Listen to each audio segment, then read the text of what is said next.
Not a happy occasion because when I look at the birthday of Kenny, who passed November 22nd, it's too close to mine. That means he was way too young. But it is a wake-up call for each one of us to understand that when it is our time to leave this earth, that we need to be ready. I want to thank you so much for being here, because the most important thing right now for us to do is to support the family. In God's Word in 2 Corinthians chapter 1, beginning with verse 3, it says, "Praise be to the God and Father of our Lord Jesus Christ, the Father of compassion and the God of all comfort, who comforts us in all our troubles, so that we can comfort those in any trouble that they need and to receive from God." That's why we're here. We're here to comfort the family. Once again, thank you. I know that you've remembered Kenny because you're here. That song said, "Will you remember me?" You did, and that is awesome. But why are we here? We're here to honor and to pay respect to Kenny, who had a life, who was created in the image of God, as each one of us are. He lived his life, as you're going to find from a song at the end of the service. He lived it his way, Frank Sinatra. So you'll hear that as you're leaving this service today.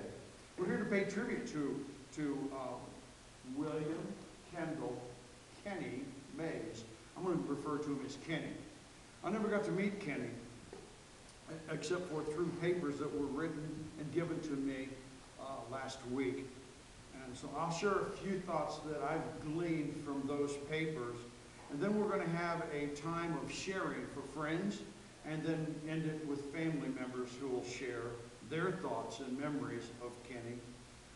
And so I want you to reflect on how important life is. You only have so many years, and you don't know the number, and so use them to the fullest to make an impact in this world and others that you are connected to. Kenny was born September 11th, 1952, and he passed November 22nd, 2012. That's way too young. That is like 60 years old. That's way too much in the neighborhood of where I am. And so it brings me, in a sense, to my knees, thinking, what am I doing with my life? He's survived by loving friends, his best friend, Justice McKay, his sister, Joyce Welty, his brother-in-law, George Welty, his aunt, Doris Finn, and his uncle, James T. Finn. He's also survived by his great aunt, Dorothy Gerber, and he's got some cousins that are surviving him, and that is Luann and Joseph O'Sullivan. Marie and Marion Welty, nieces. A nephew, Robert, who's here with us, Welty, his wife, Annie, niece-in-law. We have a grandniece, she is. Her name is Breezy Foraker, and she's here with us too. Kenny Mayes. When I read all the papers that came in, because I never got to meet Kenny, what Breezy said caught my attention in a paper that she wrote. I'm not going to read her whole page that she wrote, but I have a sneaking suspicion from her page that she gave to me. She loved her uncle. In fact, there was one thing that really stood out for me. From Breezy's point of view, he was a great guy. She said he was a great guy. And the reason it made him a great guy, you know great guys, when you go on vacation to the state that they're from, which was Florida, when you go on vacation and that guy spends a lot of time with you when you're younger, but yet he spends time with you, that makes a great guy. What makes a great guy, what made him a great guy for Breezy was that he had planned, even though the vacation was for the family, he had planned special events that she felt were just for her, which made her feel special. So that's what great guys are made of, Breezy, and that was what your Uncle Kenny was made of. He was a great guy. Now, I also gleaned some other things about Kenny. Since I never met Kenny, I read from another paper that was given to me that Kenny was a kind person. He always wanted to help others out. It seemed like he just wanted to lift up other people and not so much himself. And that's in a sense what a servant is all about. That's what the Bible talks about, of being a servant. You'd rather serve than be served. That was Kenny. Another thing that I read was he loved people so much that when Hurricane Katrina, anybody heard about that thing? That thing devastated a lot of people. Well, Kenny wanted to make a difference in those people's lives, and so he wanted to help them. That's the spirit that Kenny had, a spirit of helping. Some of the other words that I saw and gleaned from these writings were that Kenny was a kind man, he was a loving person, he was fun to be with, and that he had a true concern to bring out the best in other people. That seemed to be what I kept reading over and over and over again. My little big brother, Joyce gave me several pages of memories. And she says, my little big brother, and I'm just going to read a few things from that, not all of it. When we were kids, she says, we lived on Hackett Street, Long Beach. Kenny was a small, towhead kid with great big freckles, just like his mom. My dad built a huge playhouse in our backyard. We played cowboys and Indians. Boy, those were the days. Remember that? Cowboys and Indians. Joyce says, we played cowboys and Indians, and most of the time, Kenny always had to be who? Roy Rogers, what a famous cowboy. And she says, I remember Kenny always had to be Roy Rogers. I was always wondering, Joyce, you didn't say, were you Dale Evans? Absolutely. I kind of figured she didn't write that, though. All his life, what Kenny liked to do was just, he liked to see and investigate how things worked. Okay? You remember that about Kenny? He just wanted to know how things worked. I have a little grandson who's 4 years old. His name's Jacob, and he's the same way. He's kind of quiet, and he kind of meanders around, but he looks at things, and he just wants to see how they work. And that seemed to be what Joyce says Kenny was all about. Joyce says he would take things apart, and most of the times they got put back together correctly. That means that sometimes it didn't, and I'm sure that your dad scolded him for it. But that was a part of what Kenny's life was all about. Kenny was always a fixer, she says. Okay? There was a time when I guess you had a Volkswagen. Is that right? And he had to have some blinkers or some lights put on it. Kenny fixed them up. Not with Volkswagen lights, though. With whatever lights he could pick up. And you got to drive that thing around. That's pretty awesome. Kenny was a fixer. Another neat thing that I see about Kenny was that when his dad was diagnosed with cancer, he could no longer work. Here's the kind of spirit Kenny had. Kenny took on 2 jobs so that he could quietly help out and pay the bills of the family. He didn't want to stand out. He just wanted to do that in the background, to quietly help out a family that was hurting. It was his family because of the love that he had for his family. Another thing that I thought was really touching, Joyce, was that when your dad had passed, he made a promise to your dad. And this is a quality that I think all of us can learn from. He made a promise to his father that before he passed, he said, Dad, I'll make sure that Mom is taken care of. Now, I can relate to that because I just lost my dad a few years ago, and my mom survived him. And I know that when my dad was passing, he didn't want to pass because he wanted to make sure his wife was going to be taken care of, my mom. And And I remember sharing those same very words, promising my dad before he passed that Mom would be taken care of. It was about 30 minutes after I said those words that he passed. Difficult. But what it does is it shows you the heart of the individual, the heart and the spirit that Kenny had to help out. I've never met him, but I'm sure he would have been a good friend. I know he was a good friend to y'all because you're here. That's what I know about Kenny Mayes. When I put all that together, what I see is a person that thought of others before himself. What a great quality that is. Maybe that's something that we should consider to have as a quality in our life.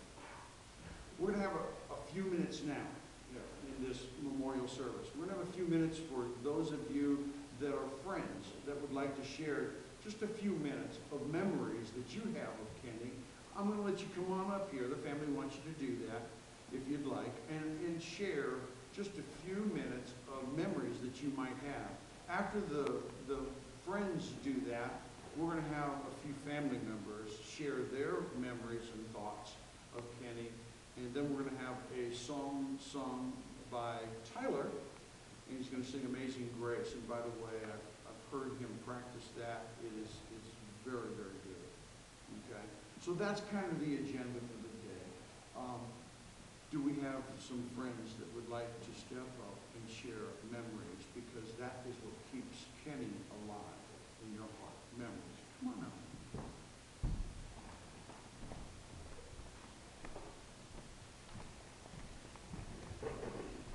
Just a little testimonial. I'm Gordon Fluker, and Kenny Mayes was a great part of my life forever. The kids, all that we did. I had lost my job. Kenny drove from Los Angeles to Modesto, picked me up in his van, drove me back to LA, and laid out to me a plan for success in my life. For me, everything I have today, everything I am. Kenny, just an unbelievable giving person. You were never alone. You were around him. He was there for me, for my family.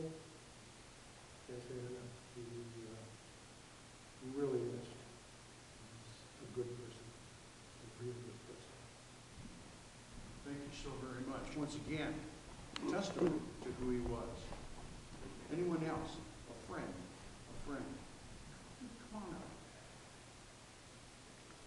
I met this person. He was a school teacher, and his wife taught Kenny in school. I knew nothing about him. You knew nothing about Kenny. I bet he's got a few stories. Kenny came to me when he was a ninth grader. My wife had taught him the year before, in eighth grade. We've known him ever since, very closely. He's always been a friend. And the thing about Ken that struck me most at the time was it's the first time that I've met a 14-year-old who was a mature adult at that time. I've never seen a person, I've taught a lot of people, but I never saw anybody with that particular quality about him. He always seemed to be mature and was always ready to rise to the occasion, as he did in Katrina. And something had to be done. It wasn't going to be big, but he was going to do something. He was going to stand there, and he always was that way. And I don't know, what are you going to say about a guy like that? And he was a regular guy. I mean, he didn't make any pretense of being large and important or anything. And he did many things for many people. Personally, for me, he helped my son at a certain time when he needed a job. He had a job for him. And he's done that for so many people, so many times, that recounting them is sort of redundancy. And remember this, that Ken Mayes was a man from the beginning. And there aren't many guys as tall as Ken was. Awesome. Wow, that's a tribute, isn't it? A 14 to a 16-year-old that is mature enough to understand what life is really all about. I had a 16-year-old one time, she's now about 36. At 16, her saying was, give me the keys to the car, the credit card, and get out of my way. I'm ready to go. She didn't get the keys or the credit card. But at 19, she flew. She's married now to a beautiful person. But at 14, to be mature enough to understand what life was really all about. What a testimony. Anyone else, a friend that would like to just share some memories? Because remember, memories are what keeps Kenny alive in your heart. That's what keeps Kenny alive in your mind. He's not with us physically, but his spirit is very much alive. We have another person coming down. That's awesome. Come on down.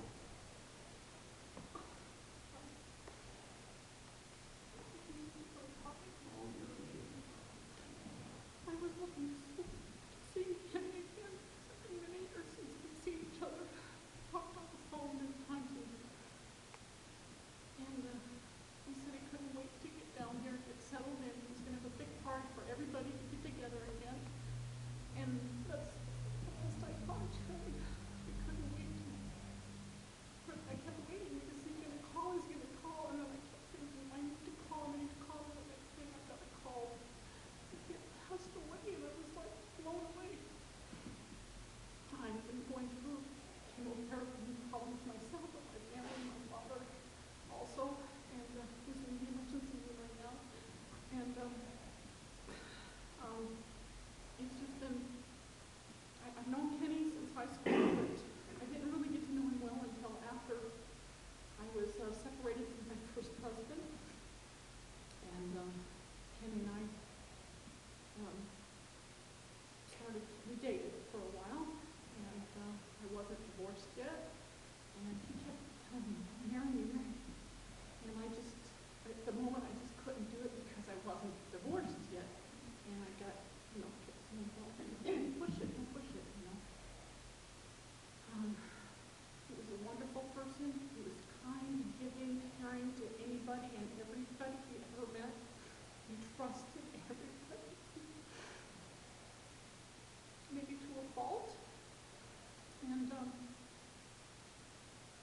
not much more I can say, but I wish I could see him again and do everything that he worked to see him before. At least I just can't say.